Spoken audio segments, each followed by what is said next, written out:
Well, we are going to start our practical English program. අපේ ප්‍රායෝගිකම ඉංග්‍රීසි වැඩසටහනයි මේ අපි ආරම්භ කරන්නේ සජීවීව.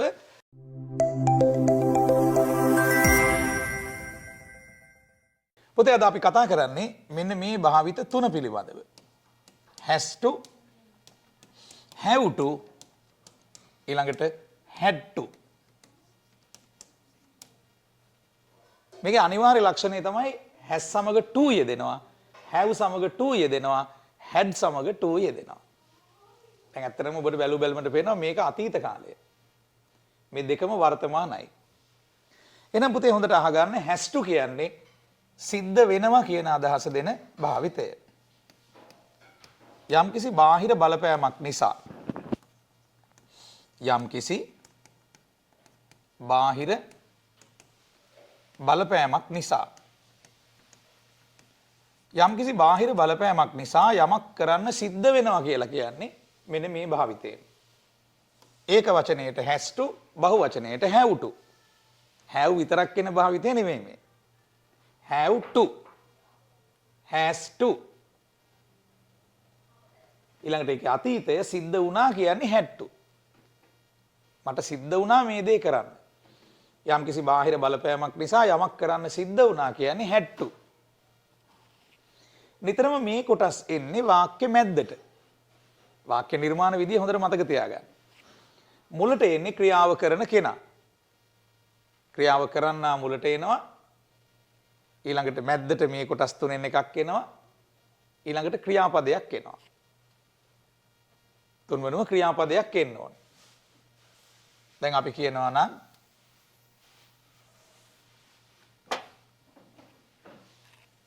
මට සිද්ධ වෙනවා අමතක කරන්න ඔයාව. අයි කියලා පටන් ගන්නවා. සිද්ධ වෙනවා කියන්නේ have to යෙදෙනවා. ඊළඟට අමතක කරනවට ක්‍රියාපදය forget. අමතක කරනවට ක්‍රියාපදයේ පුතේ ශබ්ද වෙන්නේ forget කියලා. have to කියන්නේ සිද්ධ වෙනවා, forget කියන්නේ අමතක කරනවා. මට සිද්ධ වෙනවා අමතක කරන්න ඔයාව. I have to forget you. මොකද්ද පුතේ have to කියන්නේ? සිද්ධ වෙනවා. හැබැයි have to භාවිතයේදී මේ භාවිත දෙකේදී ඕනේ කියන තේරුම ගන්නත් පුළුවන්. මට ඔයාව අමතක කරන්න ඕනේ. මට ඔයාව අමතක කරන්නයි ඕනේ. I have to forget you. හැබැයි ඒකේ සැබෑ තේරුම එන්නේ සිද්ධ වෙනවා කියලා. මේකේ තේරුම ලියා ගන්න පුතේ. මට සිද්ධ වෙනවා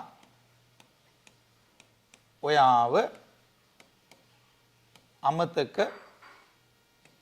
කරන්න. මේ රටාවේදී have to කියලා to යෙදෙන තැනට ක්‍රියාපදයක් එන්නම ඕනේ. මේ තියෙන ක්‍රියාපදය forget. ඒක සමහරව forget කියලා කියනවා හොයන්නේ. forget නෑ. නිවැරදි උච්චාරණය forget. ඕ අකුර තිබුණාට ශබ්ද වෙන්නේ කියලා. forget. ආර අකුර ශබ්ද වෙන්නේ නෑ. අමතක කරනවට ක්‍රියාපදේ. මට සිද්ධ වෙනවා අමතක කරන්න ඔයාව. ඒතර සිද්ධ වෙනවා කියන තේරුම ගන්න have to වලින්. දැන් මම කිව්වා සිද්ධ වෙනවා කියන තේරුමත් මේකින්මයි ගන්නෙ. දැන් අපි කිව්වොත් මම යන්න ඕනේ කියලා. ඒකත් මේ භාවිතයෙන්ම ගන්න. මම යන්න ඕනේ. I. ඒතර ඕනේ කියන එක මේ වචන දෙකෙන් ගන්න. යනවට ක්‍රියාපදේ මෙතන. I have to go. මම යන්න ඕනේ. ඒතර I කියලා පටන් ගත්තා. දෙවන පියවර have to. ඊළඟට ක්‍රියාපදය go. මම යන්න ඕනේ. I have to go. I have to go. මම යන්න ඕනේ.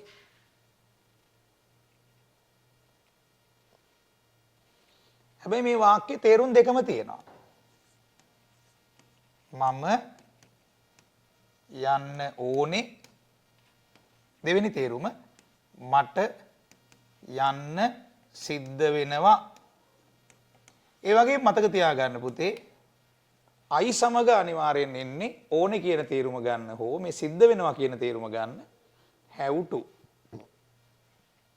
සිද්ධ වෙනවා have to. ඕනේ have to. මොන හරි ක්‍රියාපදයක් එක්ක ඕනේ කියන අදහස ගන්න විතරයි මේක යොදන්නේ. ඒ කියන්නේ have to සමග යෙදිය හැක්කේ ක්‍රියාපද පමණි. ඒතර නිර්මාණ විදිහ බැලුවොත් උක්ත පදයේ හේවත් ක්‍රියාව කරන්න ඊළඟට ඒක වචනයේට has to බහු වචනයේට have to I සමගත් have to ඔයා කියලා කිව්වොත් you සමගත් have to I have to you have to ඊළඟට ක්‍රියාපදය ක්‍රියාමූලයක් විදිහට එනවා. දැන් මං කිව්වා සිද්ධ වෙනවා කියන්නේ have to වලින්. සිද්ධ වුණා කියන්නේ had to වලින්. බාහිර බලපෑමක් නිසා යමක් කරන්න සිද්ධ වුණා. අම්මා තාත්තා අකමැති වුණා. මට සිද්ධ වුණා අමතක කරන්න සේපාලිකාව. දැන් සිද්ධ වුණා කියලා අතීතෙන් කියනවා නම් ඔබ යොදන්න ඕනේ had to කියන භාවිතය. ඊළඟට අමතක කරනවට ක්‍රියාපදය forget. උච්චාරණය කරන්න පුතේ. අමතක කරනවා forget. අමතක කරනවා forget. මට සිද්ධ වුණා අමතක කරන්න I had to forget. කාවද? සේපාලිකා. සේපාලිකාගේ S අකුර ලොකුවට ලියන්න ඕනේ. පුද්ගලයෙක්ගේ නමක් ලියනකොට මුල අකුර නිතරම කැපිටල්. ඉතින් මේ had to භාවිතයට ඒ කියන්නේ අතීත කාල රටාවට මේ රටාවේම අතීත කාලයේ had to මේකට ඒක වචන බහු වචන ભેදයක් නැහැ. I had to we had to අපි කියලා ගත්තොත් we had to you had to සිද්ධ වුණා. හැබැයි ඒකෙත් to වලට පස්සේ ක්‍රියාපදයක් අනිවාර්යයි. ක්‍රියාපදයේ තියන්නේ වර්තමානයේ. ඒ කියන්නේ ක්‍රියාමූලය. ක්‍රියාපදයේ ක්‍රියාමූලය ලෙස තියෙනවා had to වලට පස්සේ. had to වලින් අතීතය හඟවනවනේ. had to උච්චාරණය කරන්න බලන්න මට සිද්ධ වුණා අමතක කරන්න සේපාලිකාව. I had to forget සේපාලිකා. අයිත් කියන්නේ I had to forget සේපාලිකා. අයිත් කියන්නේ I had to forget සේපාලිකා. දැන් ඔබට පේනවා සිද්ධ වෙනවා කිව්වොත් have to. සිද්ධ වුණා කිව්වොත් had to.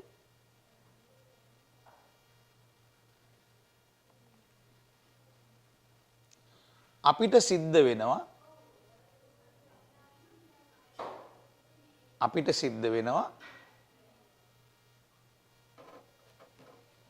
වැඩ කරන්න අද රැට. දැන් වර්තමාන අදහසක් මේ මම කිව්වේ. අපිට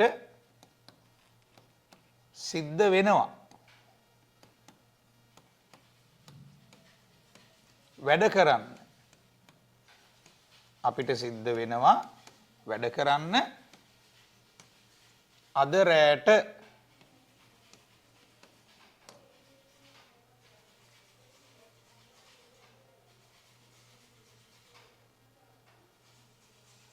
ඒතර වර්තමාන අදහස තමයි ගන්න. සිද්ධ වෙනවා.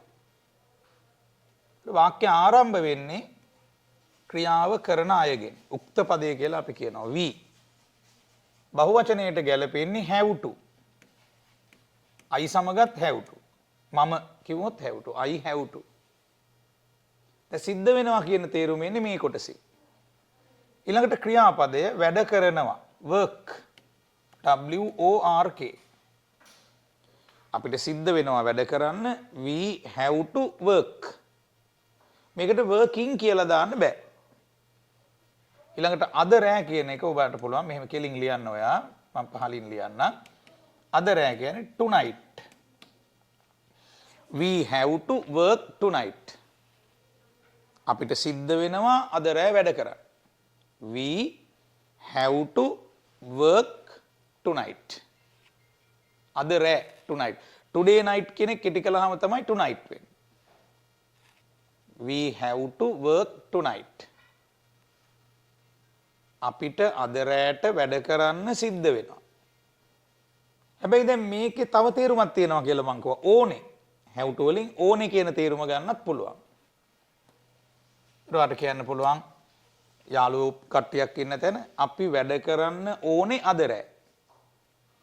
We have to work tonight. ඒතර වාක්‍ය නිර්මාණය වෙන්නේ උක්ත පදයේ හේවත් ක්‍රියාව කරන අය මුලින් ඉන්න ඕනේ. ඊළඟට have to අනිවාර්යෙන් එනවා. have විතරක් දාන්න බෑ. have to. ඊළඟට ක්‍රියාපදය. working කියලා දාන්න බෑ. ක්‍රියා මූලය කියලා අපි කියන්නේ ing නැති ක්‍රියාපදය. අද රෑ කියන්නේ today night කෙටි කරලා tonight.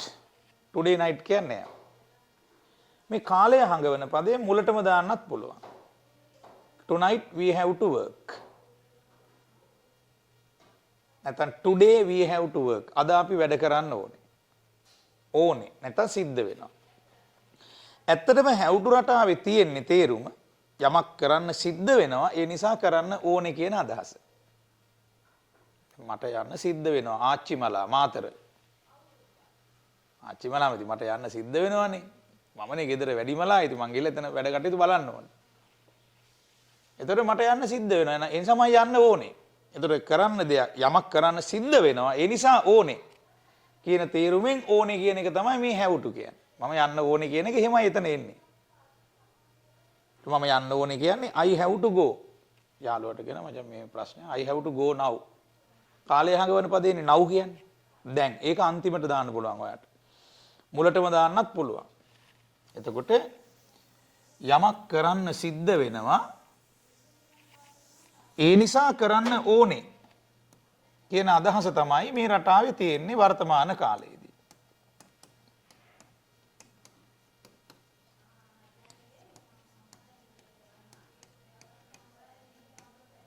ඒ නිසා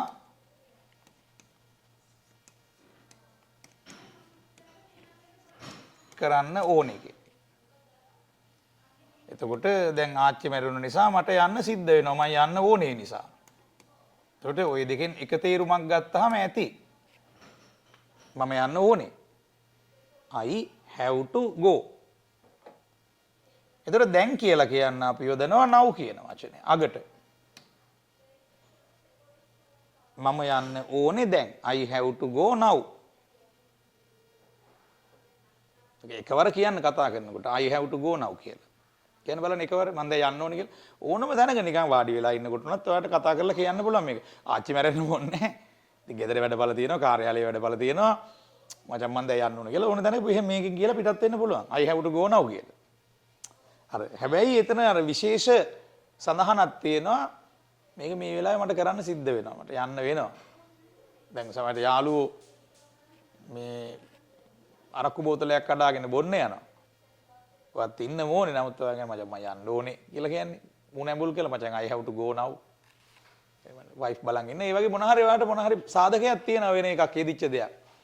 බාහිර බලපෑමක් නිසා මේක කරන්න සිද්ධ වෙනවා. ඒ නිසා ඕනේ. මම යන්න ඕනේ. මම කරන්න ඕනේ මේ දේ. මම දැන් නිදා ගන්න ඕනේ. මොකද හිත උදේ නැගිටලා වැට යන්න තියෙනවා. ඒතර අන්න ඒ වගේ තැන්වල ඕනේ කියන්නේ have to. හැබැයි අපි ජීවිතේ බැලුවොත් හැම දෙයක්ම එකට එකක් බැඳිලා තියෙනවා අපේ ක්‍රියාවන්. ඒ නිසා ගොඩක් තැන්වල ඕනේ කියන්නේ have to තමයි භාවිතා කරන්නේ. මොකක් හරි බාහිර බලපෑමක් තියෙනවා. හැම ක්‍රියාවකම. ඒතර බාහිර බලපෑමක් නිසා මේ දේ මට කරන්න සිද්ධ වෙනවා. හෙවත් කරන්න ඕනේ. මම යන්න ඕනේ. I have to go now. ඉතින් වැඩි ඔය දැන් විග්‍රහය ගැන හිතන්න එපා. නිකන් කතා කරන්න. මම නිදා ගන්න ඕනේ. I have to sleep. normal. normal විදිහට කියන්නේ වැඩි ගණන් ගන්න එපා. එතකොට I have to sleep in කියන්න බෑ. මම නිදා ගන්න ඕනේ කියලා ඔබ කියන්න ඕනේ. I දෙවන පියවර have to වලට පස්සේ ක්‍රියාපදය sleep. එතකොට මම නිදා ගන්න ඕනේ කියන්නේ I have to sleep. එතකොට ඒකට ගොඩක් වෙලාවට අපි now කියන වචනේ තාමත් බහුලව යොදනවා. I have to sleep now. now කියන්නේ කාලය හඟවන පදේ. දැන් මම දැන් නිදා ගන්න ඕනේ කියන එක තමයි මේකේ සාමාන්‍ය තේරුම. හැබැයි ඒක මතුවෙන්නේ අර සිද්ධ වෙනවා කියන අදහසත් එක්ක. නමුත් සාමාන්‍ය කතනිය බැලුවොත් අපේ ඉංග්‍රීසි භාෂාවේ යම් කිසි ක්‍රියාවක් මම දැන් මේ වෙලාවේ කරන්න ඕනේ කියන්න ඉතා බහුලව යොදන්නේ මේ රටාව. තාමත් බහුලයි. මේ රටාව ඕනේ කියන අදහසින් ඉතාමත් බහුලයි. ඉතාමත් බහුලය. මම යන්න ඕනේ. I have to go. මම නිදා ගන්න ඕනේ. I have to sleep. මම කතා කරන්න ඕනේ. I have to talk. මම දෙන්න ඕනේ. I have to give. මම රිටර්න් කරන්න ඕනේ. රිටර්න් කියන්නේ ක්‍රියාපදයක්. I have to return. දැන් අපි බලමු අපි වාක්‍යයක් කියමු. මම ආපහු දෙන්න ඕනේ මේ සල්ලි. මම ආපහු දෙන්න ඕනේ මේ සල්ලි. ඊට වාක්‍ය පටන් ගන්නෙ මම I. ඒ නිසා දෙවන පියවර have to. ඒ වාක්‍ය ආරම්භය කාගේ හරි නමක් වුණොත් කමල්. එතකොට දෙවෙනි පියවර එන්නේ has to. I නම් have to. කමල් නම් has to. you කියලා આવුත් have to. එහෙනම් මතක තියාගන්න I සහ you සමග have to. දැන් අපි කියනවා මම රිටර්න් කරන්න ඕනේ. I have to මෙතෙන්ට එන්නේ ක්‍රියාපදේ. verb එක. දැන් අපි කියමු මම යන්න ඕනේ කියලා. I have to go. දැන් now. I have to go now. මම දැන් යන්න ඕනේ. I have to sleep now. මම නිදා ගන්න ඕනේ දැන්. I have to eat. eating කියන්න බෑ. ing දාන්න බෑ ක්‍රියාපදයට. මම දැන් කන්න ඕනේ බඩගිනි. I have to eat something. මම මොන හරි කන්න ඕනේ. something කියන්නේ මොන හරි. I have to return. return කියන්නේ ක්‍රියාපදයක්. ආපහු දෙනවා කියන අදහස දෙන. I have to return this money. මම මේ සල්ලි ආපහු දෙන්න ඕනේ. මේ සල්ලි this money, ඒ සල්ලි that money. මේ සල්ලි this money. ඒ සල්ලි that money. I have to return this money. මම මේ සල්ලි ආපහු දෙන්න ඕනේ. I මැද්දට have to ඊළඟට ක්‍රියාපදය. මැද්දට have to මුලට ක්‍රියාව කරන පුද්ගලයා අගට ක්‍රියාපදය. මේ ප්‍රධාන පියවර තුන ඔය අනිවාර්යයෙන් මතක තියාගන්න ඕනේ. මේක එක දෙවෙනි පියවර තමයි have to. ඒක to අනිවාර්යෙන් එන්න ඕනේ. තුන්වෙනි පියවර ක්‍රියාපදය. ඔය පියවර තුන බින්දින්න බෑ සිඳින්න බෑ. දැන් පොතක් ගත්තත් ඒත් එහෙමනේ. රිටර්න් කරනවා කියලා අපි කියන්නේ ක්‍රියාපදය. I have to return this book. පුස්තකාලයෙන් ගත්ත පොත, ලයිබ්‍රරියෙන් ගත්ත පොත. අපි කියන මම මේ පොත ආපහු දෙන්න ඕනේ. I have to return this book. කියන්න බලන්න. I have to return this book. මට මම මේ පොත ආපහු දෙන්න ඕනේ. I have to return this book. දැන් I සමග have to යෙදුනට you සමග have to යෙදුනට ඒක වචනයට එන්නේ has to. දැන් අපි ගත්තොත් පියල් කියලා. පුද්ගලයෙක්ගේ නමක්. පියල් ලියන්නේ P අකුර කැපිටල් පුද්ගලයෙක්ගේ නමක් ලියනකොට. කැපිටල් P අකුර ලියනකොට රූලෙන් පහළට ඉර යන්නේ නැහැ. සිම්පල් P අකුර තමයි මෙහෙම ලියන්නේ. රූලෙන් පහළට ඉර යන්නේ. ඒතර පියල් ලියනකොට සම්පූර්ණ P අකුර තියෙන රූල උඩ ලොකු P අකුරක් කැපිටල් P. පුද්ගලයාගේ නමක් ලියනකොට මුල අකුර කැපිටල් ලොකු අකුරක් වෙන්න ඕනේ. ඔයාගේ නම ලියනකොට මුල අකුර අනිවාර්යෙන් ලොකුවට ලියන්න ඕනේ. වාක්‍ය මුල ලිව්වත් මැද ලිව්වත්. ඒතර දැන් අපි පියල් ගැන වාක්‍යයක් කියනවා. පියල්ට සිද්ධ වෙනවා පියල් has to. පියල්ට සිද්ධ වෙනවා නවත්තන්න. stop. මේ වචනේ ප්‍රොනවුන්ස් වෙන්නේ පුතේ stop මේ විදිහට. දැන් ඔයගොල්ලෝ සමහරු ඉයන්නක් කියනවා stop කියලා. ඒක වැරදි. අර කාට හරි කතා කරන්නේ කියලා. එහෙම කියලා top කියන්න ඕනේ. stop කියන්නේ stop අන්න හරි. ඉයන්න ශබ්ද කරන්න බෑ. කියලා කතා කරන්න stop අන්න එහෙම ශබ්ද කරන්න පුරුදු වෙන්න. එතකොට පියල් has to stop. පියල්ට සිද්ධ වෙනවා නවත්තන්න. මේ සම්බන්ධය this affair සම්බන්ධයට අපි කියන්නේ affair. මේ සම්බන්ධය this affair. පියල්ට සිද්ධ වෙනවා නවත්තන්න මේ සම්බන්ධය Piyal has to stop this affair.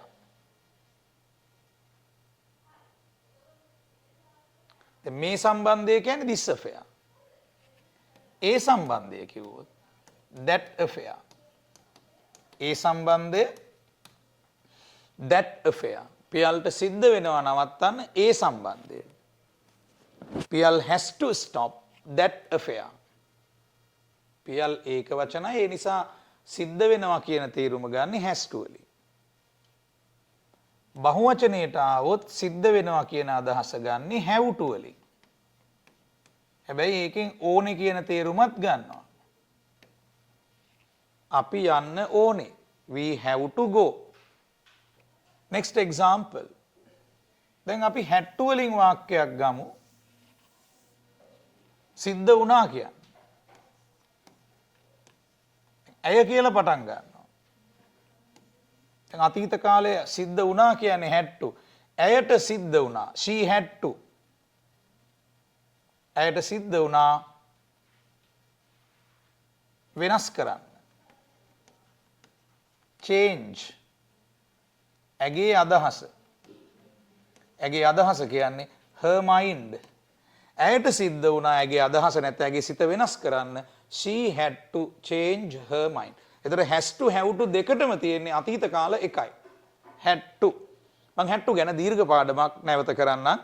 මේ මොහොතට සමු ගන්නවා. Wish you all the best.